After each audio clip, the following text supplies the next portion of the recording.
Amados hermanos, les entrego el mensaje de la palabra del Señor, recordándoles que estamos haciendo énfasis en aquellos que estuvieron, esa gente, esos líderes religiosos, la muchedumbre que estuvo alrededor de la cruz cuando Jesucristo fue crucificado.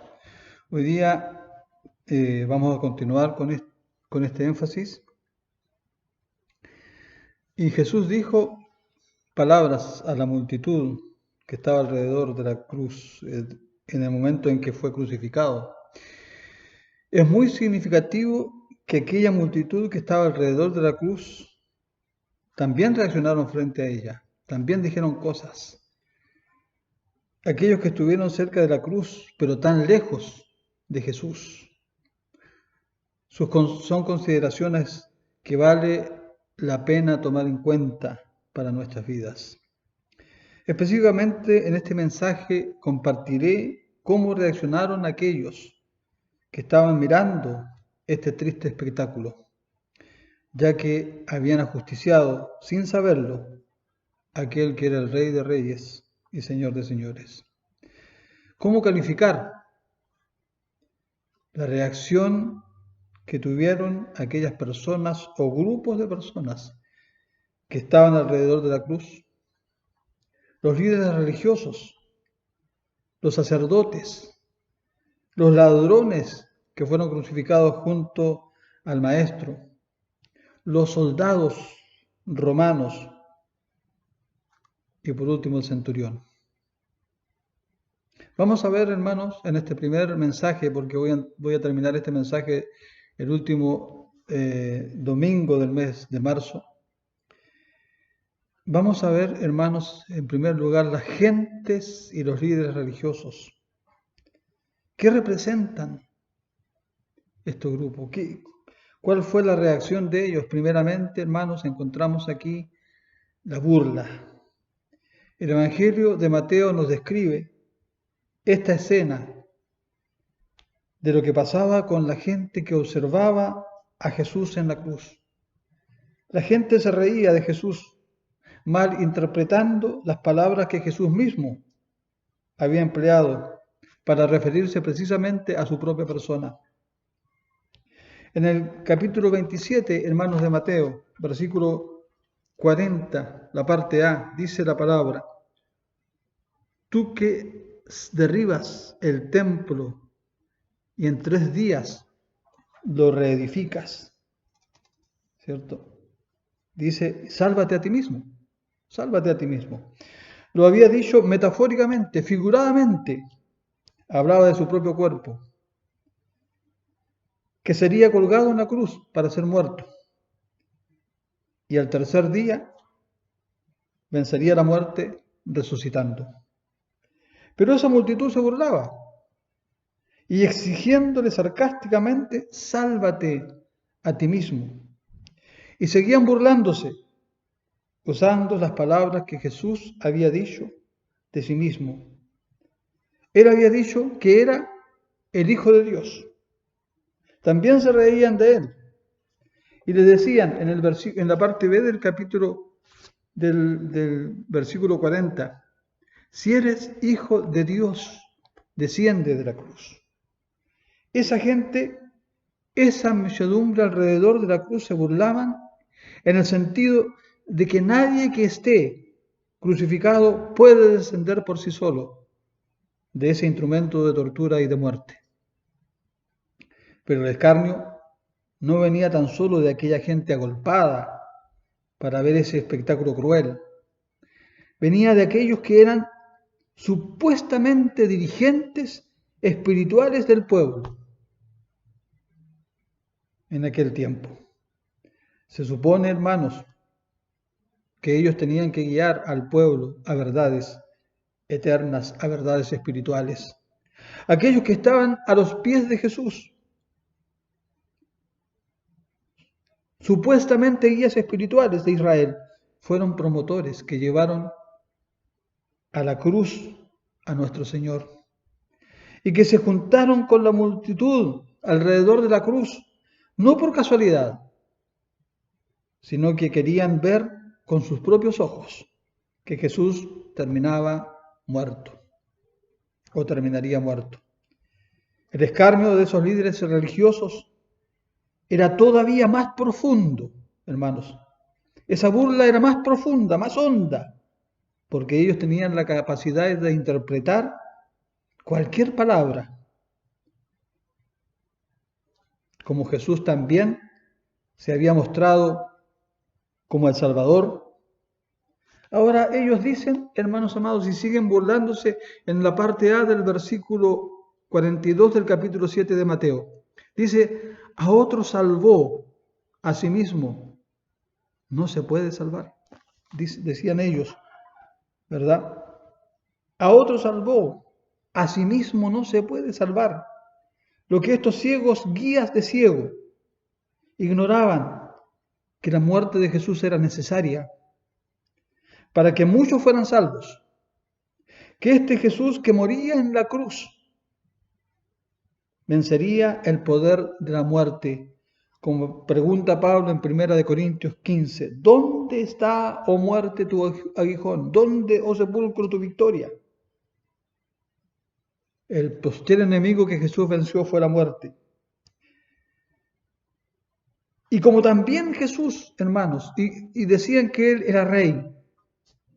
Cuando Pilato le pregunta ahí en Lucas capítulo 23, versículo 3, ¿eres tú el rey de los judíos? Sencillamente Jesús responde, tú lo has dicho. Y ellos decían, en la parte B del versículo 42 del capítulo 7 de Mateo, ellos, si es el rey de Israel, descienda ahora de la cruz y creeremos en él. Obviamente, cualquiera que estuviera clavado en una cruz, le sería imposible descender. Aunque para Dios no hay nada imposible. Por lo que no tengo dudas que Jesús hubiera bajado de esa cruz si hubiera sido la voluntad de su Padre, si hubiera sido la voluntad de Dios, ¿verdad? Pero si hubiera, hermano, sido el caso, ningún ser humano hubiera sido salvo, porque la obra de salvación no hubiera sido consumada. La hipocresía de estos líderes religiosos se acentuaba porque esto de creer en Jesús no salía de un corazón sincero, sino de la boca para afuera. Y la burla de estos que estaban cerca de la cruz, pero lejos de Jesús, continuaba, tomando nuevamente sus palabras, ya que Jesús siempre se identificó como el Hijo de Dios y que confiaba absolutamente en su Padre Celestial. Y observaban que ese Padre Celestial no hacía nada para que Jesús descendiera de la cruz, para bajarle de la cruz. Estos líderes religiosos se reían de Jesús diciendo en el versículo 43, confió en Dios, líbrele ahora si le quiere, porque ha dicho, soy hijo de Dios. Pero hermanos amados, en segundo lugar, así como se representa lo mordaz que eran, los sarcásticos, los burladores que eran, también ellos representan a aquellos que retan a Jesús, que desafían a Jesús. Estos que se burlaban de Jesús también lanzaban retos a nuestro Señor y Salvador crucificado. Y el primer reto que lanzaron fueron aquellas palabras, ¿no es cierto?, aquellos que estaban alrededor de la cruz, aquellas palabras cuando la gente le dice, si eres hijo de Dios, desciende de la cruz. Por supuesto que estamos frente al Hijo de Dios, en sentido divino. Claro que podría bajar de la cruz. Claro que el Maestro podría ser librado. Pero como la gente alrededor de la cruz pedía, hubiera ocurrido, y si hubiera ocurrido tal cosa, la expiación por el pecado, la limpieza por el pecado, no hubiera acontecido.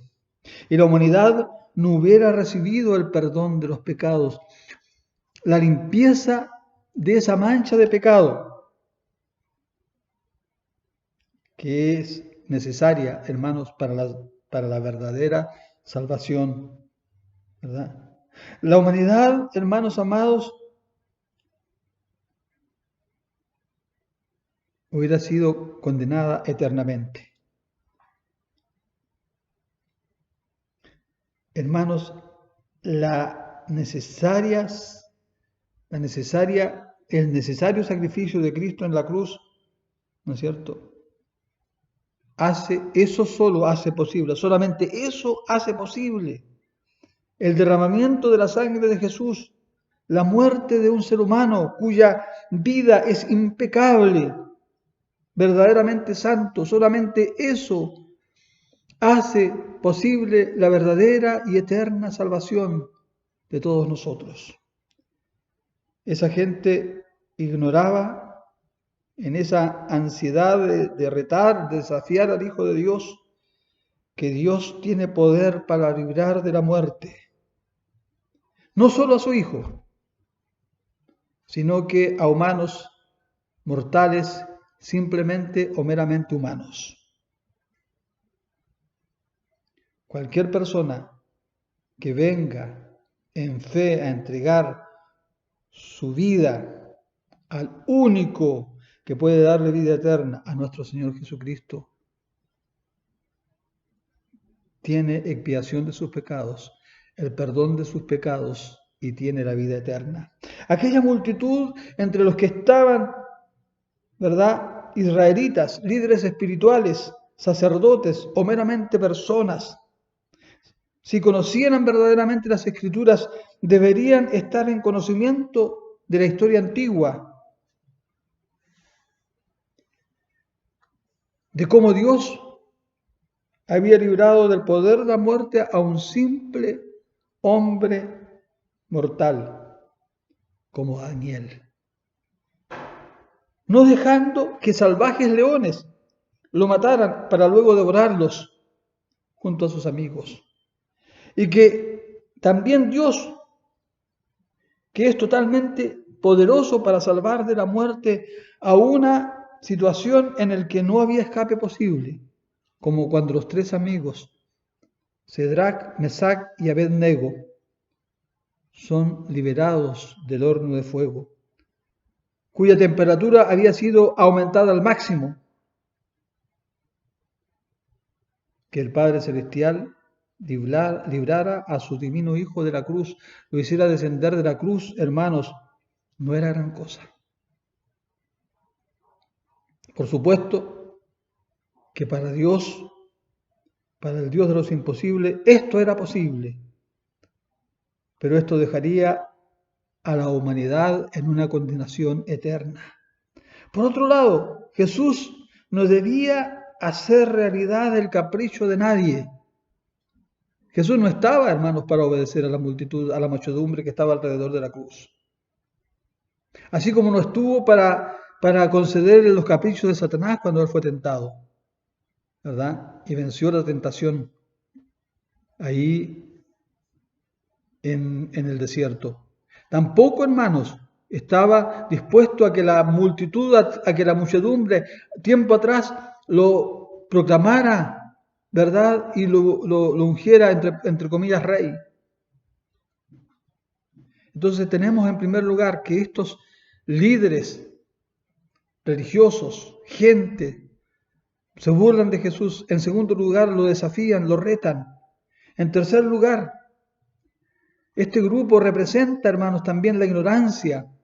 Todo esto lo vemos hoy día también, hermanos amados.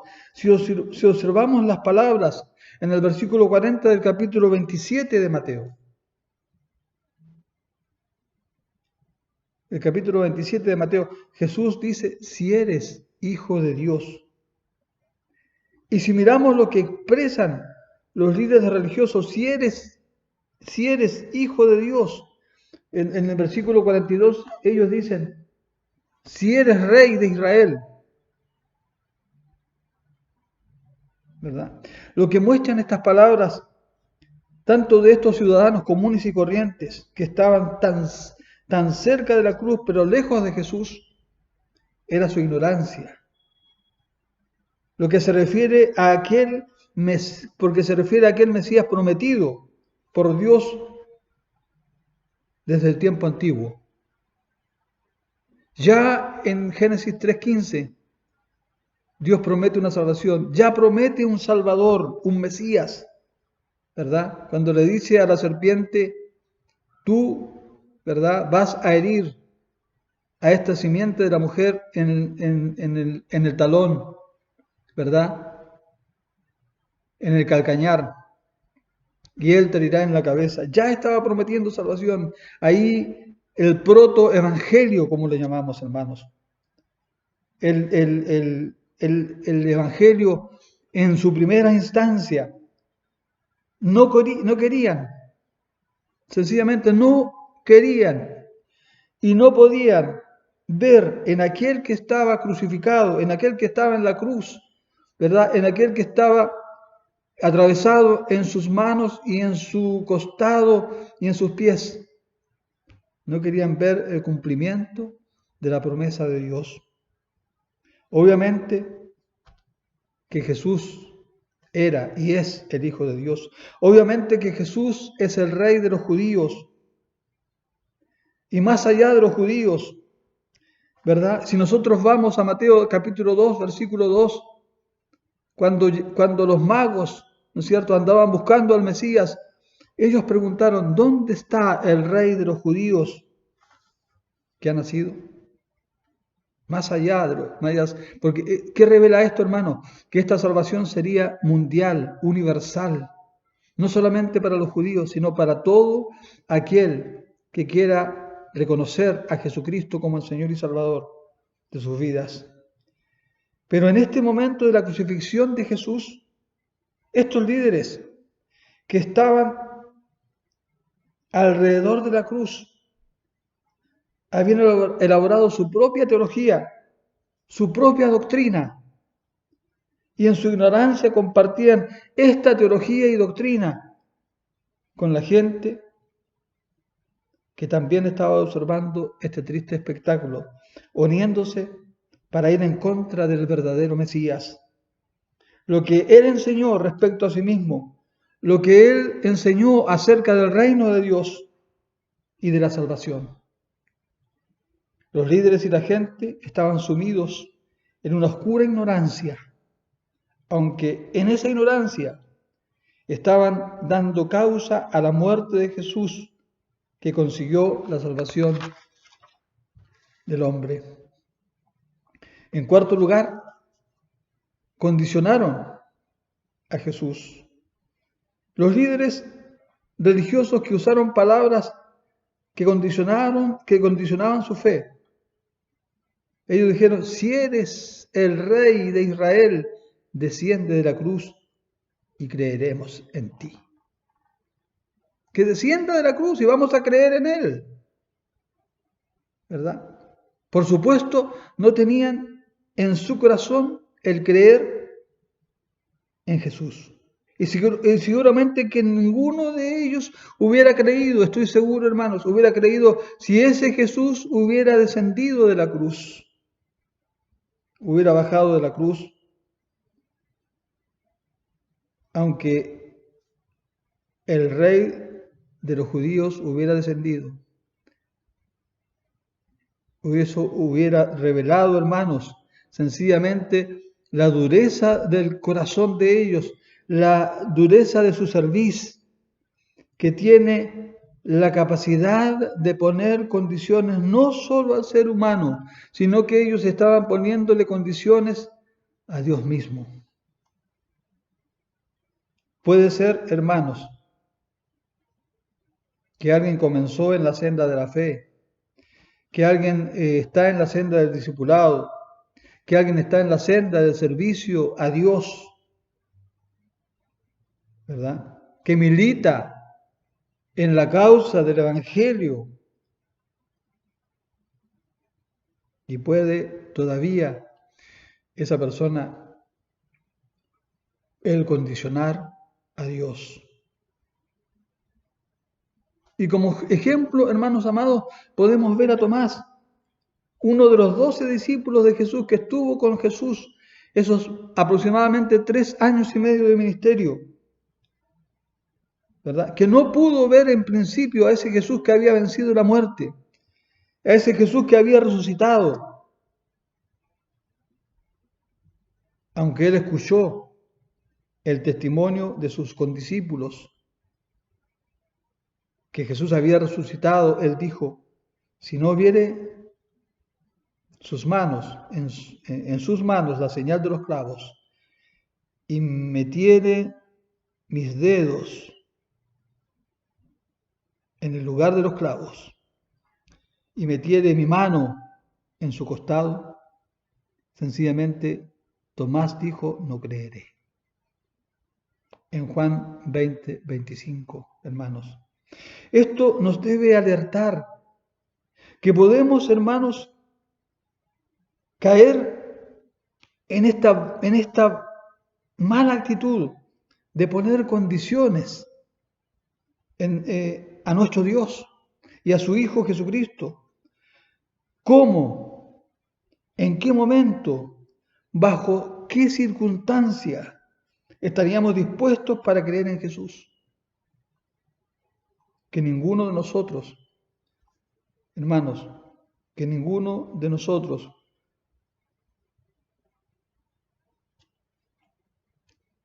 tenga esto, Padre, que pongamos razones o condiciones. Si el Señor hace esto, entonces yo voy a creer. Si el Señor me da esto, entonces yo voy a creer. Si el Señor me libra de esto, entonces yo voy a creer. Si el Señor me sana de esto o de aquello, entonces yo voy a creer.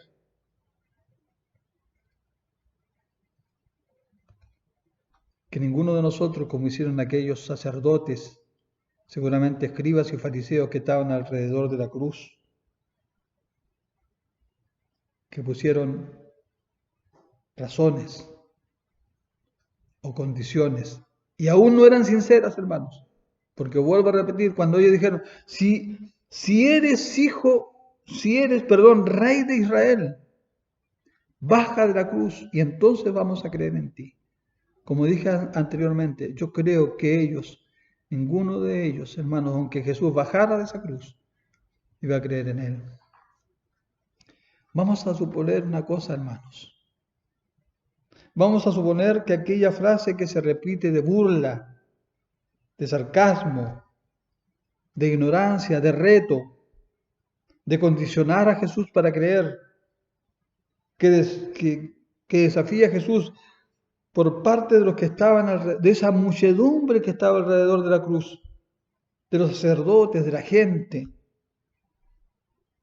Esa frase que se repite hasta acá, hermanos, en todo aspecto, que dice, vamos a creer en ti, si eres hijo de Dios, desciende de la cruz, si eres rey de Israel, desciende de la cruz.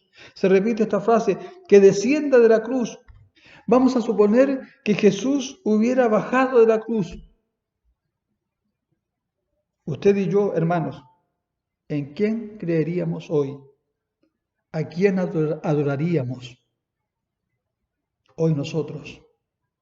Si Jesús, oyendo las palabras, las voces de una multitud enardecida, que se burla, que lo reta, que ignora quién es verdaderamente Él, o que quiere ignorar, en el caso de los líderes de los guías entre comillas espirituales de Israel, que quiere ignorar quién es Jesús, o lo que es Jesús, y de poner condiciones para creer,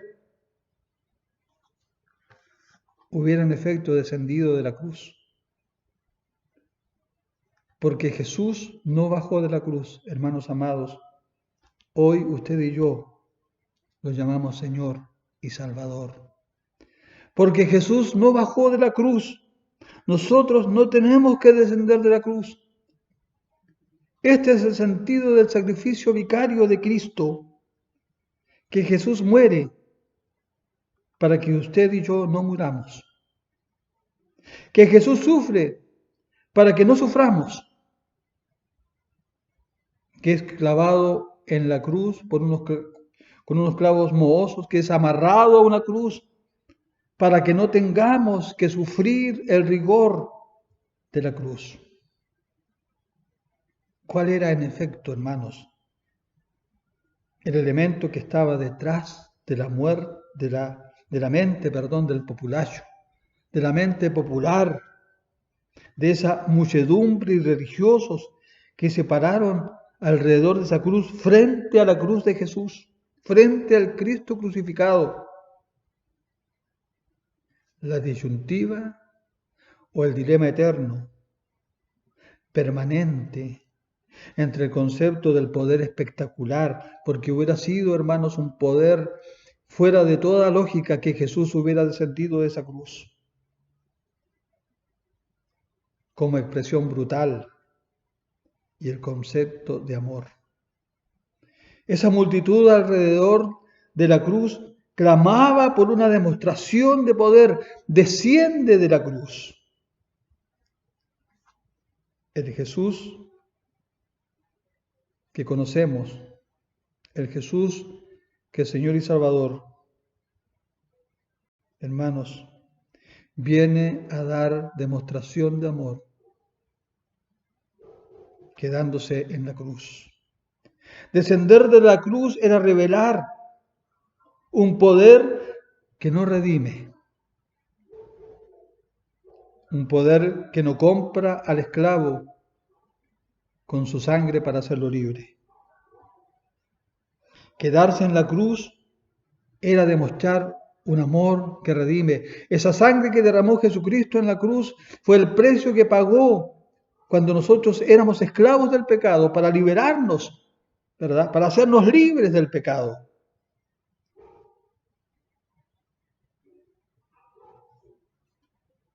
Porque se quedó en la cruz, el Señor nos reveló una pasión que es un amor redentor. Y hoy lo amamos, y hoy lo seguimos, y hoy lo servimos, lo honramos y lo adoramos. Sencillamente porque Jesús no descendió de la cruz, revelando un amor que es más convincente, más elocuente y conmovedor de ese poder libertador que nace del amor de Dios y que es expresado, ese amor, que hace patente ese amor Dios cuando entrega a su Hijo para que fuera clavado en la cruz y quedarse allí para hacer realidad nuestra salvación y nuestra redención. Pero ese Jesús, hermanos, no quedó en la cruz. Resucitó y ascendió para darnos victoria. Esta es la primera parte de este mensaje, hermanos, que continuaré entregando. Repito, el último domingo de marzo. Que el Señor les bendiga, que el nombre de Dios sea glorificado, que ese Jesús, que al quedarse en una cruz lo decidió por amor a nosotros, es quien debe ser honrado, alabado y glorificado. Que el Señor les bendiga, hermanos.